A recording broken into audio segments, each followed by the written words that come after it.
Seja bem-vindo ao canal Pastor Carlos Fernandes. Se você é novo por aqui, inscreva-se, curta, comente e compartilhe. Assim você nos ajuda a levar a palavra de Deus para mais pessoas. Agora vamos meditar na palavra de Deus. Que o Senhor te abençoe. Abrir nossas Bíblias no Salmo 112, é o salmo da nossa reflexão nesta noite.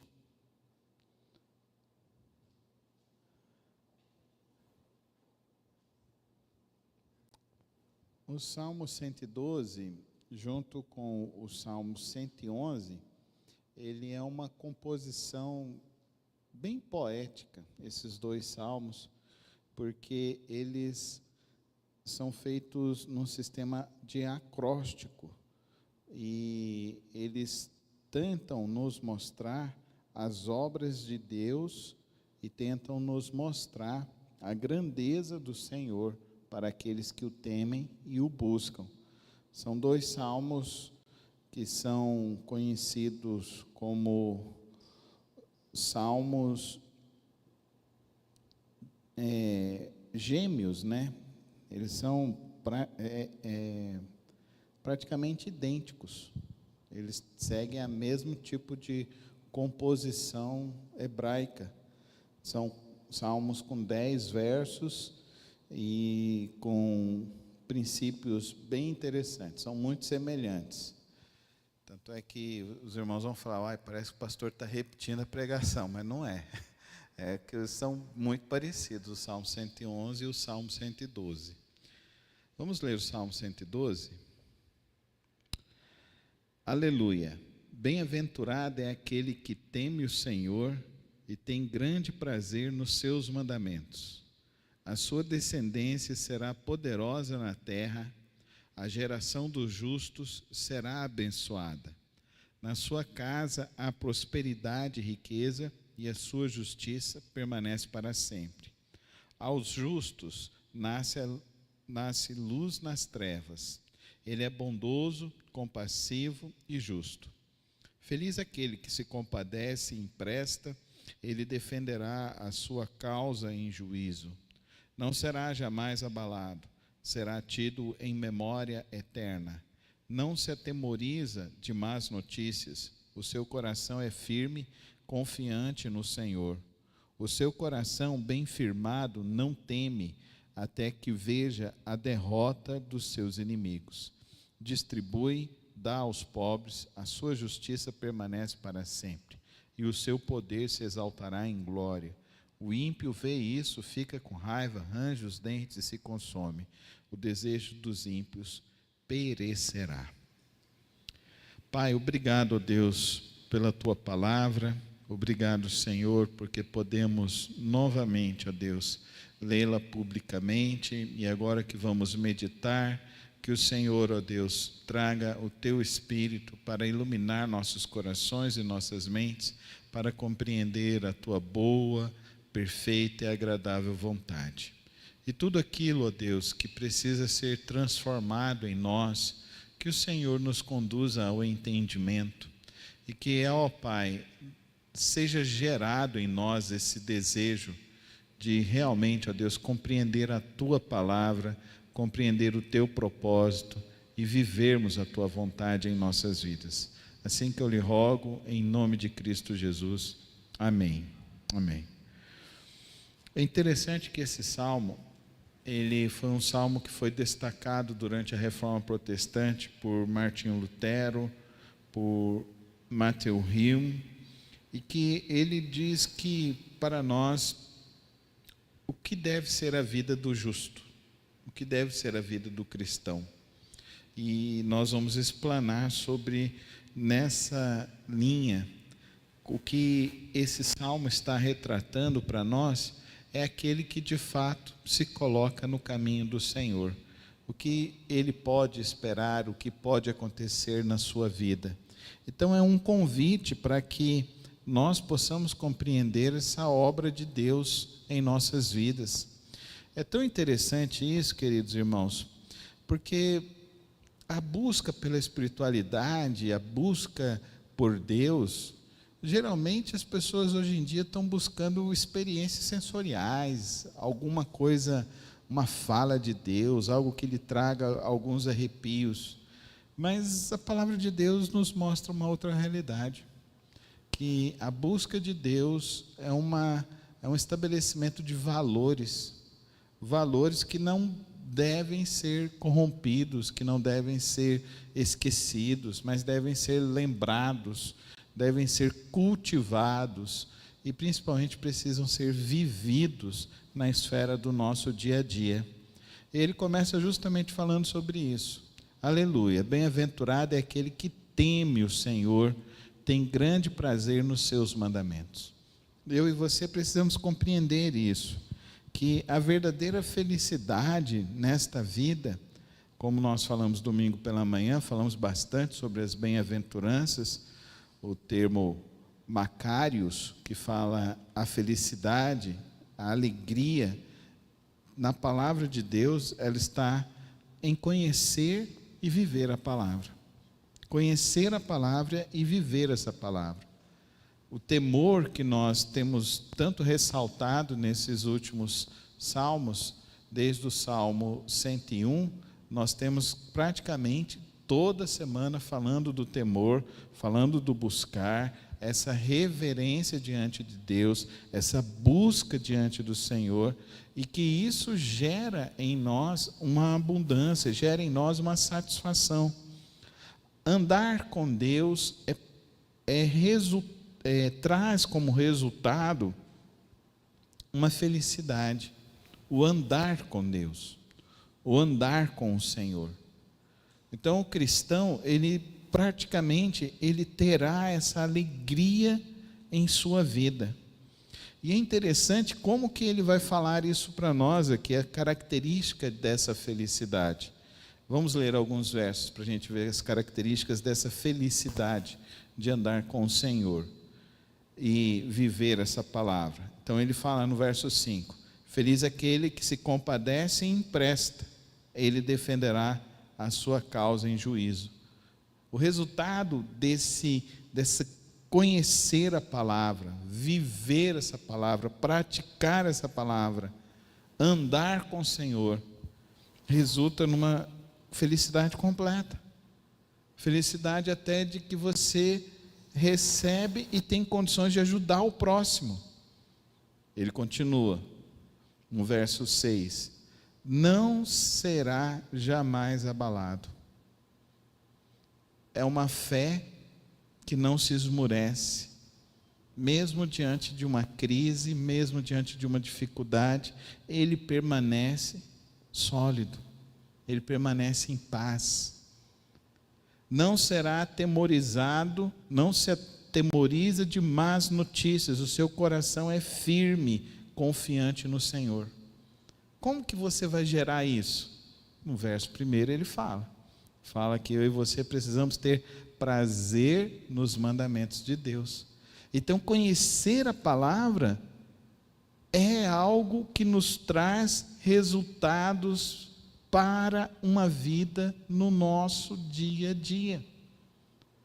Qual outro lugar você vai encontrar isso? Não é resultado de um pensamento positivo, é resultado de um estabelecimento de valores, é resultado de um estabelecimento de um relacionamento com Deus, é resultado de um estabelecimento de alguém que busca conhecer a Deus e confiar nele todos os dias. O verso 8, seu coração bem firmado não teme. O que é isso? Firmeza, integridade, não se abala, ele tem condição de emprestar. Então não é a ganância, não é o orgulho, é uma vida que encontra felicidade. E a verdadeira felicidade não no ter, não na consciência materialista, mas na consciência espiritual. Amém? Vocês estão entendendo? Essa consciência espiritual. E essa consciência espiritual não é essa consciência dessas coisas que andam acontecendo por aí, né? Me falaram agora que tem um profeta aqui em Goiânia que ele fala até a placa do carro que você vem na igreja. Eu falei, oxe, ele tem algum aplicativo muito bom, né? Eu fiquei sabendo que tem um aplicativo da polícia que faz isso, né? Então tem um aplicativo muito bom e tem gente que está atrás disso. Querido, eu estou atrás da palavra de Deus, amém? A palavra de Deus, ela é suficiente. Sabe o que vai produzir em você a verdadeira felicidade? Sabe o que vai produzir a verdadeira felicidade dentro da sua casa? Conhecer a palavra de Deus, amém? Conhecer, ler, meditar, confiar nessa palavra. Por isso que ele diz para mim e para você, bem-aventurado aquele que teme o Senhor, tem prazer nos seus mandamentos. Você tem esse prazer de ler a palavra de Deus, irmãos? Sabe o que eu fico mais triste é que nunca existiu uma geração com tanto acesso à palavra de Deus, tão analfabeto, biblicamente. Como tem crentes que não conseguem falar quais são os livros da Bíblia, quem são os apóstolos. Tem muita gente hoje que sabe falar o nome dos ministros do Supremo Tribunal Federal, mas não dá conta de falar o nome dos apóstolos. Não dá conta de falar quem são os patriarcas, porque não conhece a palavra de Deus. Não conhece, não busca, e não entendeu que a felicidade para a sua vida está aqui, querido irmão, amém? Hoje você tem no seu bolso, no seu aplicativo. Hoje você não precisa nem ler, você aperta ali e ele fala para você a palavra de Deus. Mas nós não nos aplicamos a isso. Agora, olha que interessante. Essa felicidade que ele está dizendo para nós aqui, ela é perene. Sabe o que é perene? Ela não tem fim. A sua descendência será poderosa na terra, a geração dos justos será abençoada. Amém? Então não é algo só para você, é algo para você, para a sua família, para a sua posteriori. Viver essa palavra, se aplicar esta palavra, se encher desta palavra, vai produzir resultados para você na sua vida, mas vai produzir resultados para a próxima geração. Olha o verso 3, olha o tanto que é perene. Na sua casa a prosperidade e riqueza, e a sua justiça permanece para sempre. Oh, queridos irmãos, às vezes nós estamos nos aplicando muito em querer deixar uma boa vida para os nossos filhos. E estamos nos esquecendo de deixar a palavra de Deus no coração dos nossos filhos. E a palavra de Deus é o ingrediente mais poderoso desta vida. Domingo passado nós vimos as crianças vindo, cantando, louvando a Deus, uma grande bênção.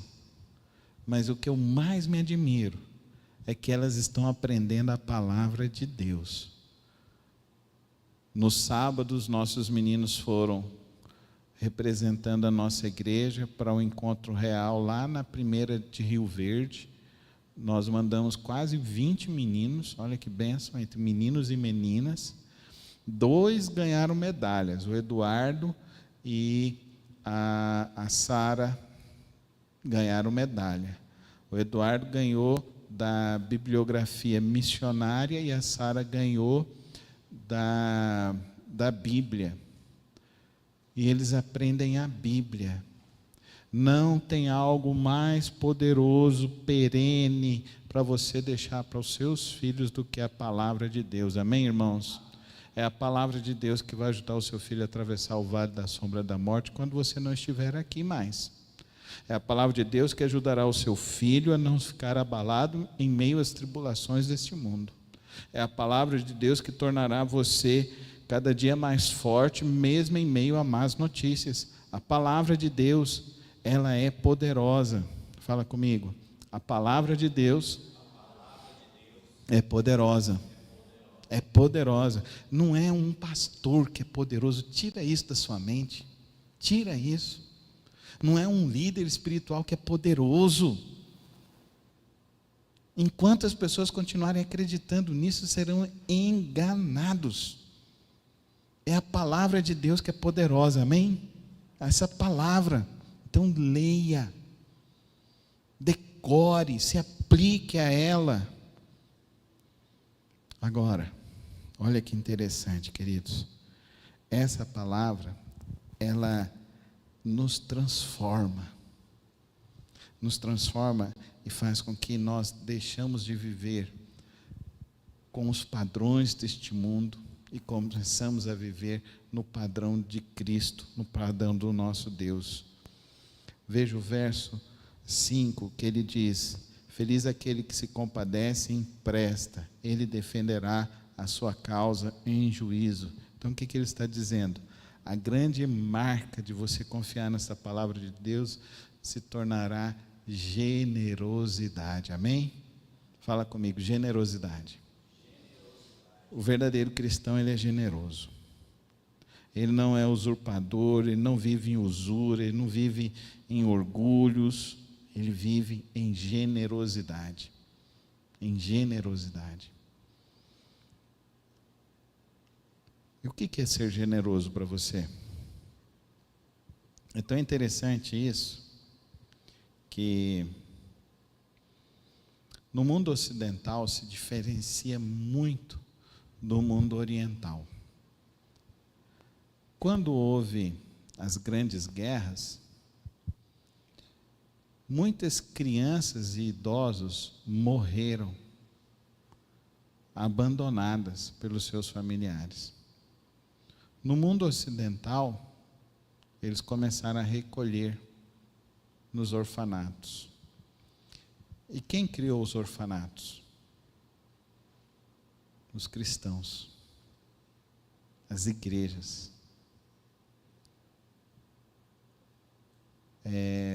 Quando eu estive lá no Peru com a Soraya, nós fomos numa igreja lá, centenária, mais de centenária, acho que tinha uns 300 anos aquela igreja. E lá naquela igreja tinha um local assim, aonde tinha algo que virava assim. E as famílias deixavam as crianças ali na época do inverno, porque elas não tinham condições de abrigar, levavam as crianças para serem colocadas e a igreja cuidar na época do inverno, porque lá haveria comida e elas estariam aquecidas e não morreriam de fome e nem do frio. E isso nós estamos falando aqui do Peru, mas isso é uma prática cristã em diversos países. E nós tivemos George Miller, que ele cuidou mais de 7.500 órfãos, que ele abrigou na sua casa junto com a sua esposa. Olha que coisa impressionante. E o que George Miller fazia? Ele orava, buscava e ensinava a Bíblia para essas crianças. Então nós temos o Lar Batista de Criança, que nós temos o abrigo, que cuida das crianças que são desabrigadas, e lá nós estamos trabalhando para que essas crianças sejam cuidadas e encaminhadas para futuros lares.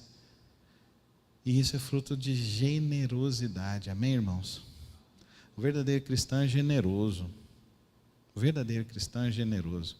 Eu acho estranho alguém que se diz pastor, alguém que se diz líder religioso e vive abastadamente. Alguma coisa para mim não está certa nesse negócio. Entende? Alguma coisa para mim não cheira muito bem, não. Porque não acho que é assim. Acho que o verdadeiro líder cristão, ele vive como o seu povo vive. Não vejo necessidade. Na grande verdade, eu vejo assim, gente que viaja para tantos países, tantos lugares. Uma coisa é os missionários que a gente sustenta, os autóctones, e não é igual lá que nós estamos sustentando hoje. São 70 missionários na Índia, 35 no Paquistão, através dos projetos que a gente apoia aqui nessa igreja, com generosidade. Agora, um pastor bater de Patek Philippe num púlpito, para mim está estranho um negócio desse, gente. Não dá, eu não dou conta. Eu não dou conta de um negócio desse, não. Se eu tivesse um relógio desse, eu vendia, eu ajudava a construir mais um espaço lá do Lar Batista de Criança, ajudava lá na nossa congregação, porque para mim, a generosidade, a caridade cristã, é valor, deve ser fruto da palavra, amém, irmãos? É fruto da palavra. É estranho para mim, muito estranho. Eu oro para que Deus traga mais entendimento ao povo de Deus.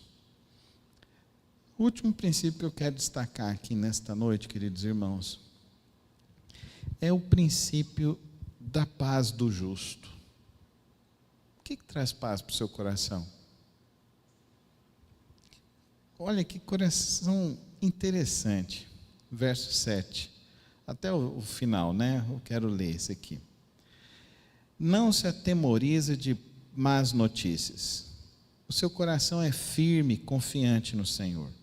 O seu coração bem firmado, não teme, até que veja a derrota dos seus inimigos. Distribui, dá aos pobres, a sua justiça permanece para sempre, o seu poder se exaltará em glória.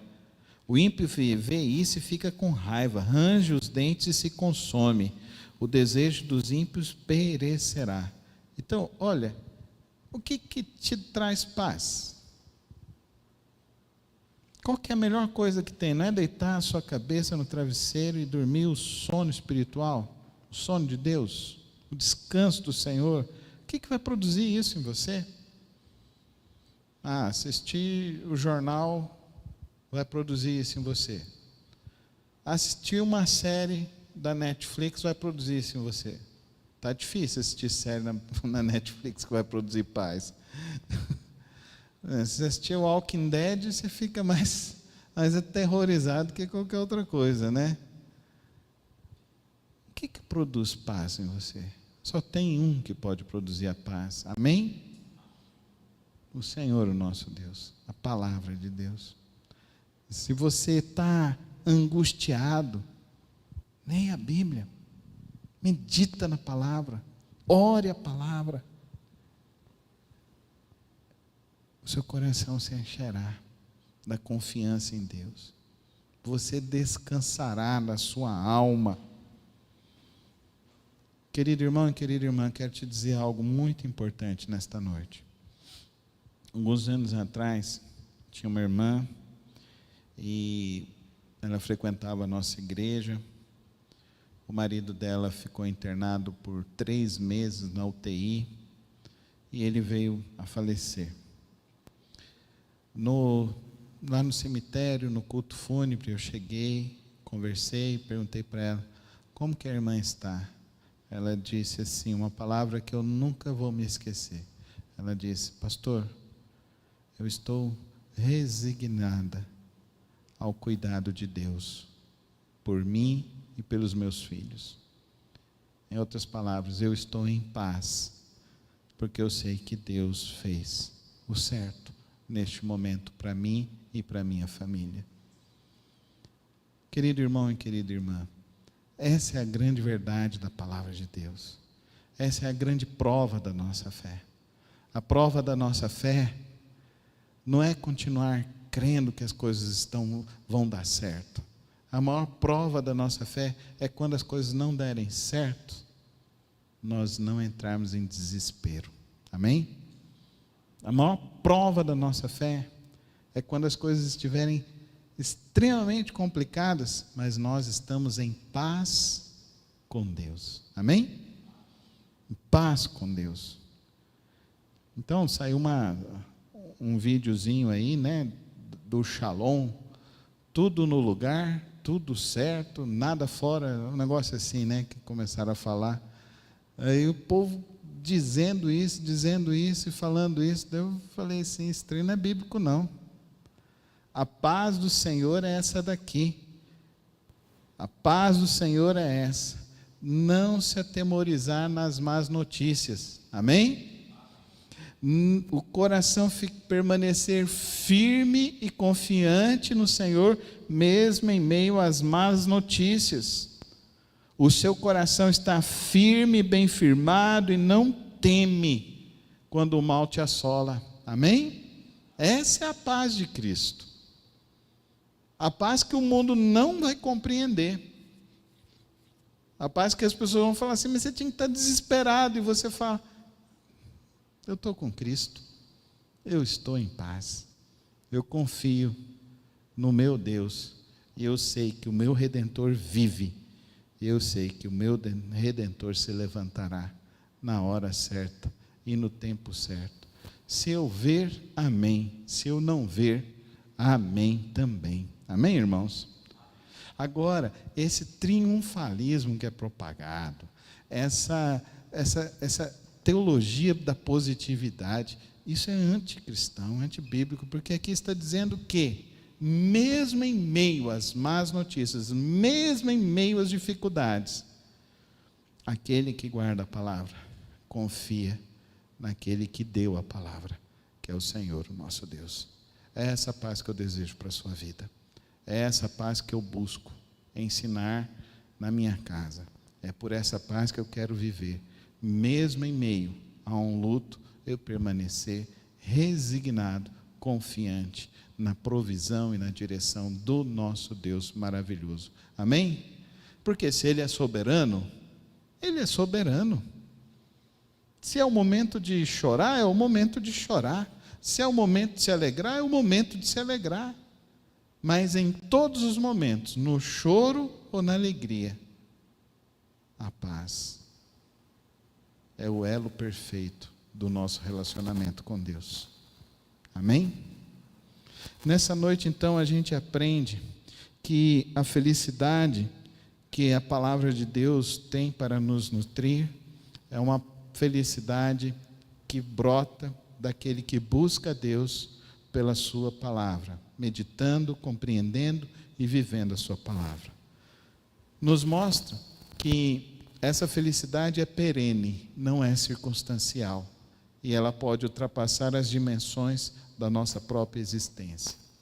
Nos mostra também que essa felicidade gerará em nós generosidade, gerará em nós a capacidade de doação, não a ganância e o orgulho e a vaidade deste mundo, mas simplesmente a generosidade e o amor a Deus. E principalmente, essa palavra gerará em nós resignação, paz, que o mundo não compreende, que as pessoas não entendem, mas você pode desfrutar e confiar plenamente em Deus.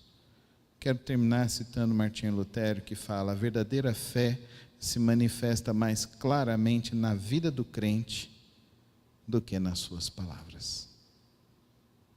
Que a nossa vida seja um exemplo da nossa fé em Cristo Jesus. Vamos orar? Feche os teus olhos e vamos colocar nossas vidas na presença santa do nosso Deus. E se hoje você atravessa alguma luta, alguma dificuldade, alguma preocupação que está no seu coração, na sua mente, apresente ao Senhor neste momento. Ele te fortalecerá nesta hora e derramará da graça dele, se compadecerá das tuas necessidades. E haverá, sim, um milagre de Deus na sua vida. Senhor, meu Deus, meu Pai, Tua palavra nos diz como é feliz aquele que guarda a Tua palavra, como é feliz aquele que te busca confiadamente, e como a Tua palavra tem um poder de nos transformar, de gerar em nós uma vida melhor, uma vida, ó Deus, mais plena, uma vida, ó Deus, na Tua presença. Que assim, ó Deus, o Senhor venha conduzir nossos corações, nossas vidas, a vivermos esta verdade em nossos lares, no nosso dia a dia. Pai, eu oro, ó Deus, por aqueles, ó Deus, que trazem em seus corações alguma ansiedade, alguma preocupação, e que hoje, ó Deus, o Senhor dê a cada um a tua paz que excede todo entendimento. Que hoje o Senhor fortaleça a fé para cada um continuar crendo que o Senhor está no controle e que o Senhor se levantará no momento certo, na hora certa, e que o Senhor tenha a providência correta segundo o teu querer para cada um de nós. Fortalece assim então cada coração, Senhor. E que hoje, ó Deus, ao repousar nossos corpos, ó Deus, em nossos lares, o Senhor traga, ó Deus, o sono do justo, o descanso merecido. Que amanhã, ao nos levantarmos, ó Deus, continuemos louvando e te exaltando, ó Deus, e te buscando todos os dias de nossas vidas. Fortalece cada coração, cada vida nesta hora, no precioso nome de Cristo Jesus. Amém. Amém. Obrigado por ter acompanhado mais uma das reflexões do nosso canal. Não se esqueça de se inscrever e ativar as notificações aqui no canal. Tem vídeos novos todas as semanas e o podcast na quarta-feira. Que o Senhor te abençoe e te guarde. Até o próximo vídeo.